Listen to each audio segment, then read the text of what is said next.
So what if someone that you knew was a child abuser? What would you do? Would you speak up or would you stay silent? And what if that person wasn't just someone, but this person was someone in a position of power? They were a spiritual leader, a community figure, a businessman, a person that everyone respects. Would you still stay silent? Because silence doesn't protect the abuser. It abandons the person or the child that's been abused.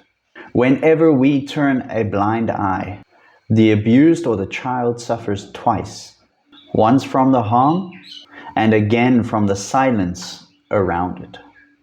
People often ignore abuse because they feel powerless, but silence is also a choice. And every person that's been abused or child that's been abused needs a voice that is stronger than their own. So ask yourself honestly, if this person or these people stayed in their position of power, how many more people or children would pay the price? How many more years would pass until someone says, enough? And how much suffering would accumulate in the shadows because everyone was just scared to speak up? Light breaks the darkness, but someone has to be willing to switch the light on. And now specifically for my spiritual communities out there, child abuse or any kind of abuse isn't just a fall down, isn't just a mistake. It's a crime. And it should be treated as one, don't you think? If we excuse behavior just because it happened in the past, because we see this person as a spiritual person, a leader, or someone with some sort of spiritual merit, what exactly are we communicating to ourselves and to the world around us? Is it that spirituality gives you immunity because you're wearing certain clothes, or you have a title, or some special mantra makes you untouchable?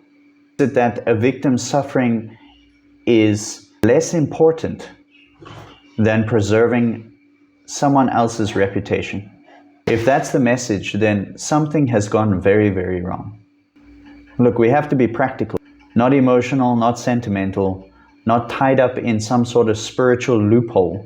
And when spirituality or spiritual philosophy becomes impractical, when it stops protecting the innocent and starts protecting the guilty, and others start protecting the guilty as well, then we have to ask an honest question. Are these people and is this interpretation worth keeping in their positions? Or is it time to question and maybe let it go, or let some of them go, and return to something more simple and grounded and more responsible? Because some things really don't need mystical explanation. Some things don't need a philosophical debate. Some things, like abuse, require action, boundaries, and clarity. And if the spirituality that we are practicing cannot help us to do that, then we need to find a spirituality that can.